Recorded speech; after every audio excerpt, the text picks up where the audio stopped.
Hello दोस्तों, कैसे हैं आप लोग? उम्मीद है आप अच्छे होंगे। और एमआरके ऑफिशियल पर आप सभी का हार्दिक स्वागत है।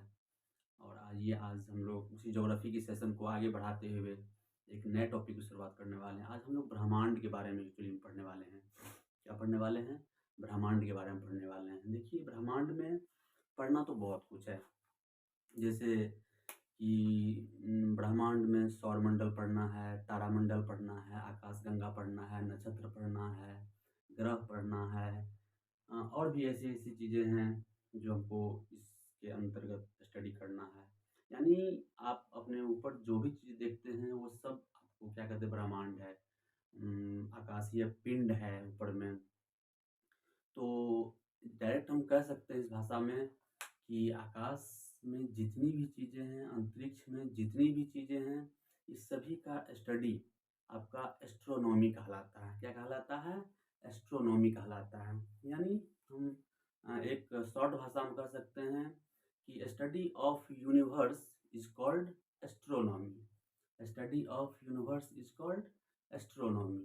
होता क्या है कि एस्ट्रोनॉमी के मतलब यूनिवर्स में जो भी चीज़ें हम देखते हैं उसमें आप देखते होंगे सबसे अधिक संख्या में आपको तारे नज़र आते होंगे, है ना? तारे मिलियंस में हैं, अभी तक उसको कोई काउंट भी नहीं कर पाया है और वो बहुत ही अधिक संख्या में है। तो तारा आखिर है क्या? तारा बनता कैसे है? फिर वो लास्ट में ख़त्म कैसे हो जाता है?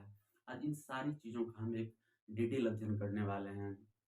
आप लोग ध्यान से देखिए इस वीडियो को, पसंद आएगा, हमें विश्वास है। अगर आप कॉन्फिडेंस में आकर देखते हैं तो बिल्कुल पसंद आएगा।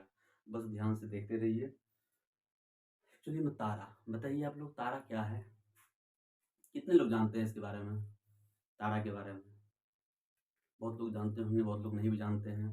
तो जो लोग नहीं जानते हैं उनके लिए और अच्छी बात है, वो पहली बार आज जान रहे हैं इस चीज़ को, तो यकीनन उसको बहुत ही बेहतरीन तरीके से समझ में आने वाली है। एक्चुअली में तारा देखिए होता क्या है? तारा तारा जो होता है, तारा हम उसी को कहते हैं जिसके पास अपना हीट हो या फिर अपनी लाइट हो। दोनों चीज़ होनी चाहिए। हीट होनी चाहिए और दूसरी बात लाइट होनी चाहिए। जिस आकाशीय पिंड के पास अपना हीट हो और अपनी लाइट हो उसे क्या कहते हैं? तारा। जैसे आप सूर्य को ले सकते हैं, सन। क्या सन तारा है? सन तारा है या नहीं? तो सन तारा है, क्योंकि सन के पास अपनी हीट है और अपनी लाइट भी है, इसीलिए सन क्या है? तारा है। लेकिन क्या मून तारा है? मून के बारे में अगर हम बात करते हैं, क्या बताइए, मून को तारा कहना सही होगा या नहीं?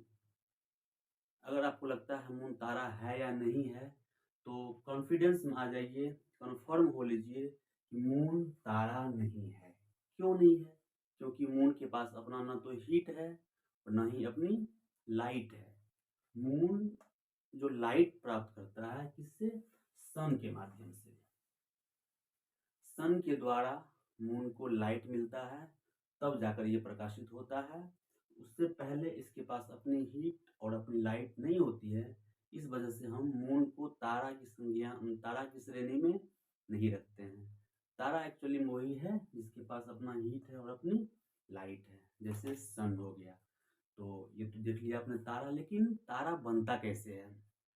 आप लोगों ने पढ़ा होगा, बहुत सारी बुक्स में पढ़े होंगे, बहुत सारे टीचर्स के पास पढ़े होंगे।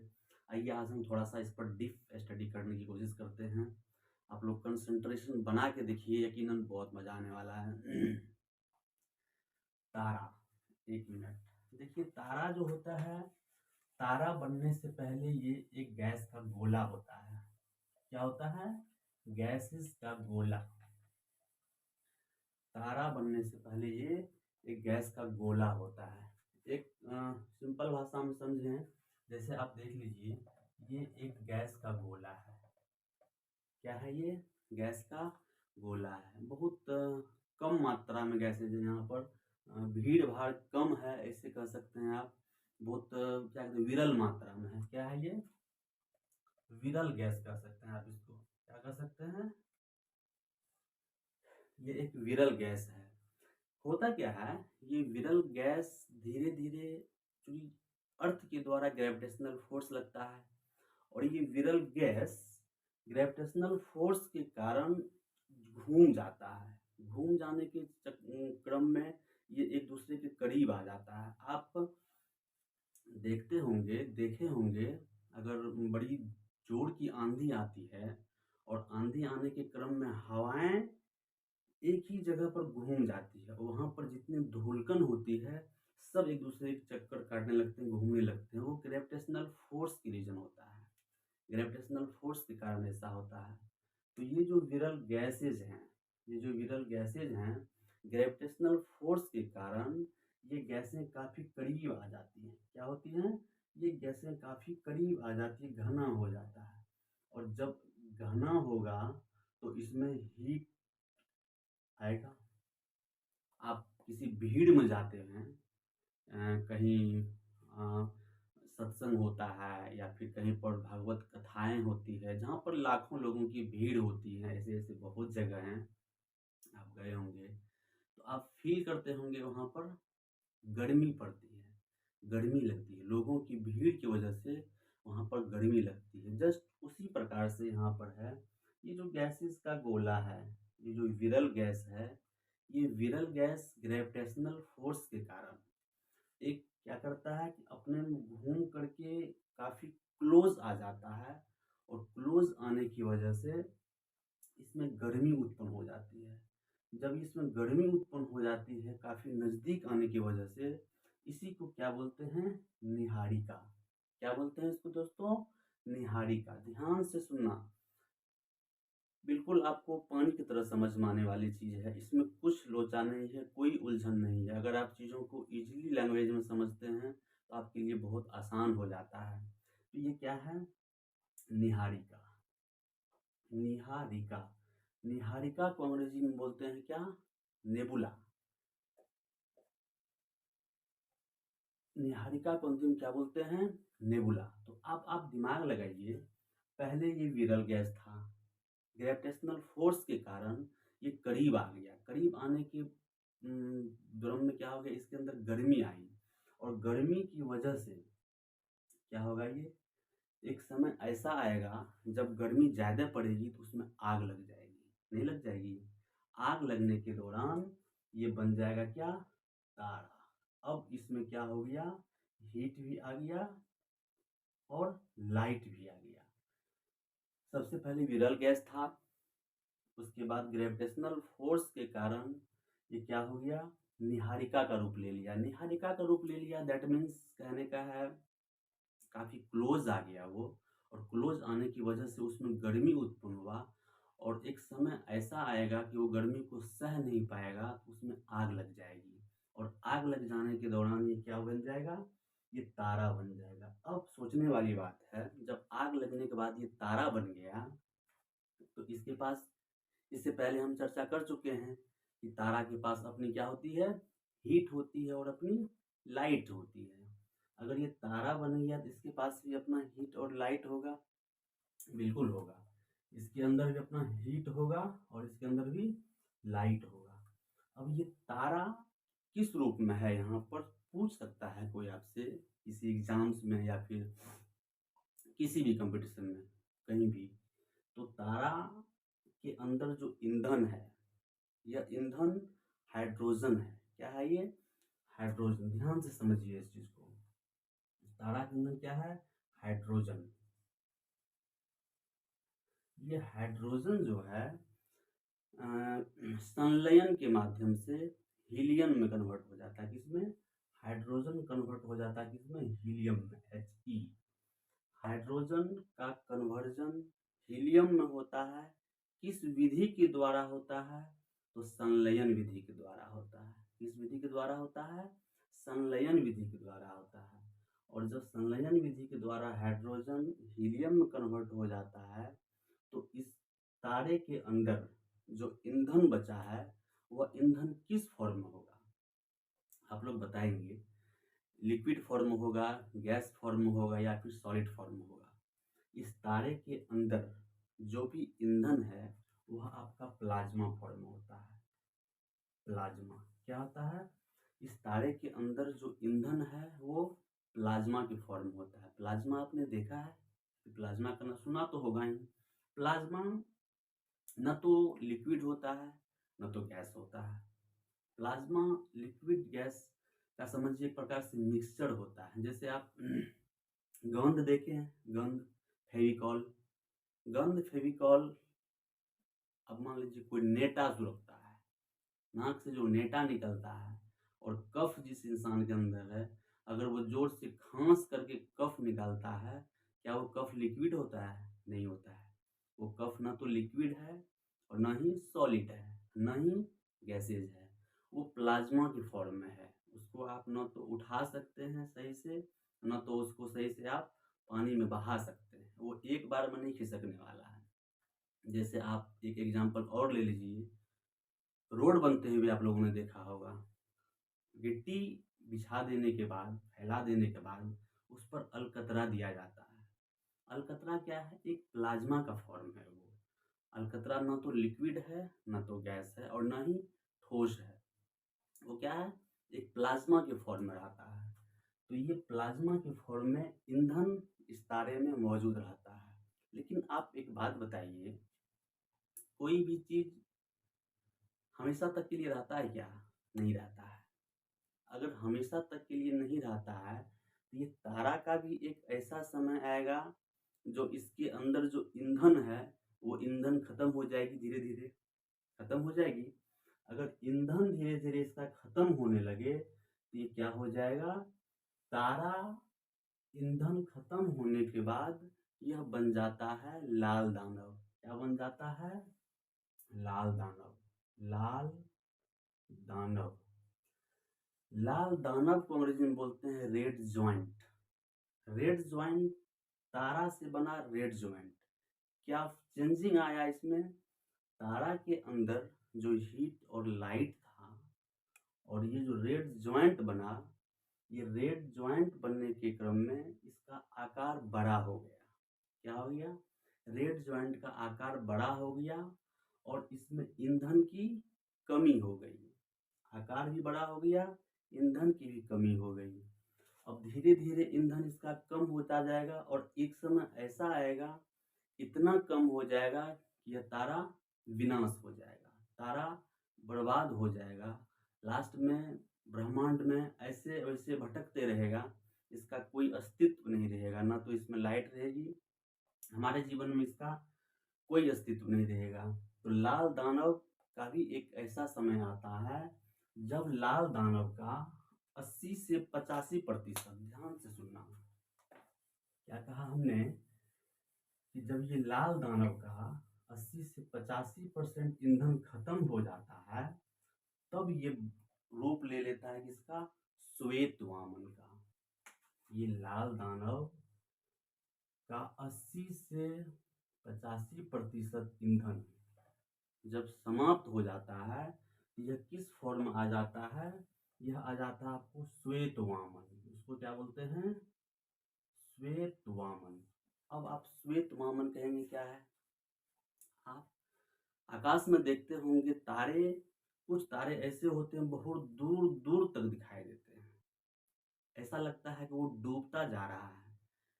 वो ऐसा समय आता है कि वो आंखों से ओझल हो जाता है। तो ये श्वेत वामन वही तारा है जिसको हम देखते हैं और ऐसा फील होता है वो तारा डूबता जा रहा है। उसी को क्या बोलते हैं? श्वेत वामन। और श्वेत वामन से भी, अगर श्वेत वामन का भी ईंधन खत्म हो जाता है, जब वो दिखाई नहीं देता है, तो श्वेत वामन क्या बन जाता है आपका? काला वामन।